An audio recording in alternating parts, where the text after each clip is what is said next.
station. This is Houston. Are you ready for the event?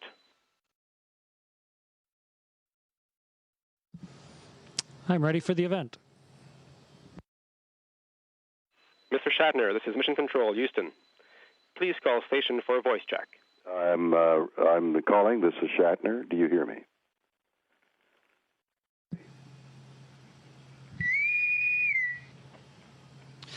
Mr. Shatner, this is the Space Research Vessel, ISS, in Earth orbit. And yes, I hear you loud and clear. How do you hear me? This is Chris Hadfield. Chris, I hear you loud and clear. It's such a pleasure to talk to you. I'm so moved to be able to speak to you for this brief moment. So I want to ask you some questions that have some deep meaning to me. So let me start off right away. You're in the International Space Station, but you had to get there in a Russian vehicle. Are we, as America, fallen behind, or is this just a pause on our space program? The space business is an extremely difficult one, and I think the best way to answer that question is to look at history. You know, we've never had regular access to space. We've had a space flight and then a landing, and then we review everything and make sure it's safe, and then we launch another one.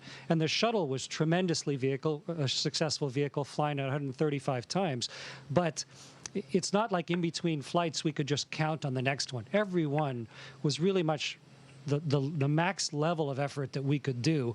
And so it went from Mercury to Gemini to Apollo to shuttle with many, many lulls in between. And the time it takes to build a new vehicle is quite long.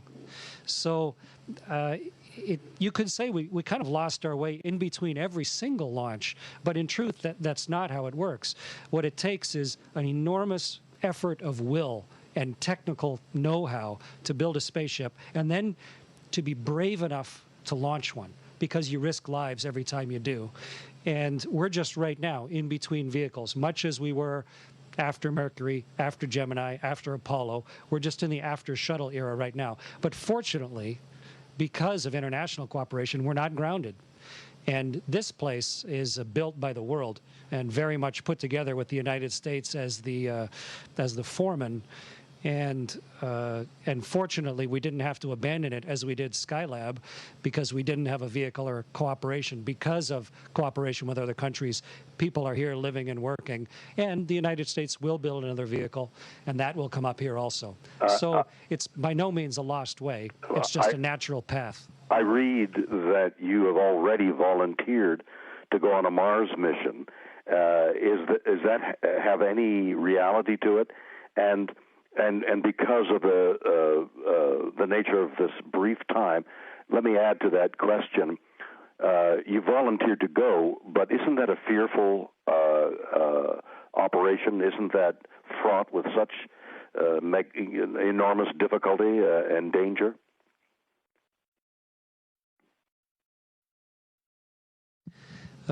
You've taken a lot of risks in your life as well, and it was a risk that I decided to take many, many years ago. Really, to accomplish anything worthwhile in life is going to take risk. And even if you decide to stay at home and sit at your kitchen table, eventually the ceiling will fall, or there'll be a hurricane or a tornado. You can't live a worthwhile life without taking risks. And some things are really worth directing your life towards and putting your life on the line for. Let me just say, between the real-life exploits of the first astronauts and the visually fantasized and enlivened ones like you portrayed on Star Trek and so many other people have in literature, they inspire people like me to do things like this. And without that inspiration, and then without the technological capability that comes along with it, none of it would be possible. And I'm in a position to say that the risks are infinitely worthwhile when you look at the view that's just out these windows behind me and the things that lie just beyond.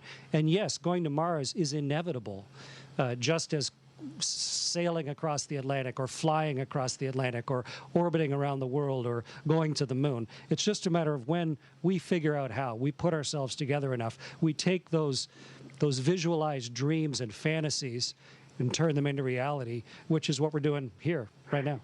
It's a pleasure, Chris. I look forward to meeting you in person and sitting down with a whiskey and a cigar. All right. Very nice talking with you. Thanks very much, and all the best. Thank you. Same to you. Bye-bye. Station, this is Houston ACR. That concludes your conversation with Mr. Shatner. Hi, Chris. I'm Rob from Toronto. You've been doing a great job of connecting with a lot of people worldwide through social media and other means like this event today. What's the number one message that you really want people to take away from your mission in space?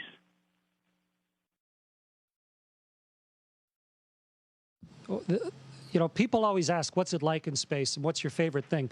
The favorite thing is looking out the window, and that's not just because it's pretty.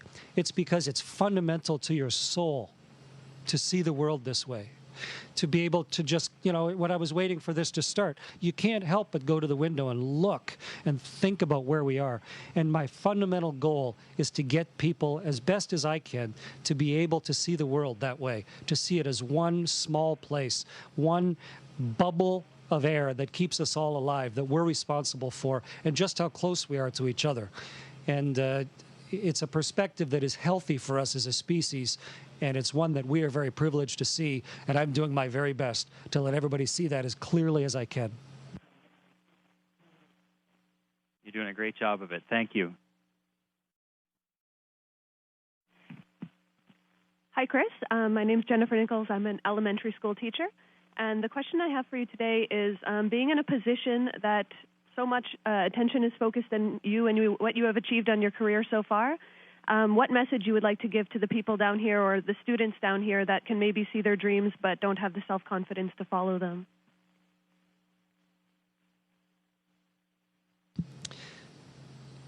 You know, I read somewhere once an interview with Sir Paul McCartney of the Beatles, and he said that he feels insecure sometimes. He feels a lack of confidence sometimes. And he said to himself, gosh, if I feel that way, everybody must feel that way. And I really took something away from that. I thought, if one of the Beatles occasionally doesn't feel confident, doesn't have self-confidence, then that's universal. Everybody feels that way. And it's really only with each individual step of accomplishment that you start to build a sense of confidence in your own abilities. When I decided to be an astronaut, I had virtually no skills. I was 9 years old. But I thought, hey, I'm only 9. I'm not supposed to have very many skills yet, but I'm going to start working on it. I want to someday live on a space station. I want to command a spaceship. What do I do? How do I get there? And so I just every day started thinking about, well, how do I get there? What do I have to do? Well, I need to do well in middle school.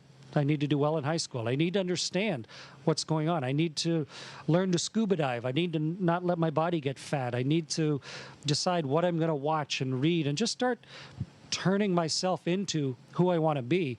And with each one of those steps, learning to fly through the Air Cadets, each one of those little levels of accomplishment, I used to race downhill on various teams. With every small success comes a little bit of self-confidence in the things that you can accomplish, so that then when you're faced with a problem that's new to you, you can look at it and go, gosh, I don't know how to do that, but I'm pretty sure I'm going to be able to figure it out.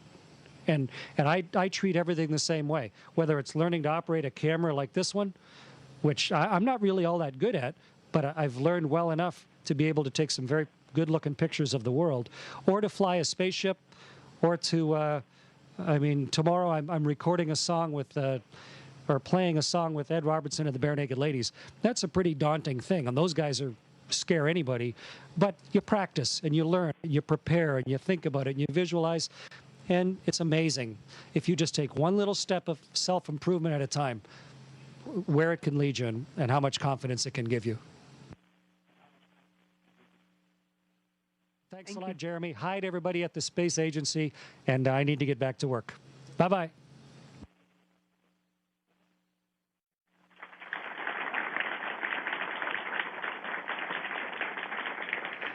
Station, this is Houston ACR. Thank you. That concludes the event.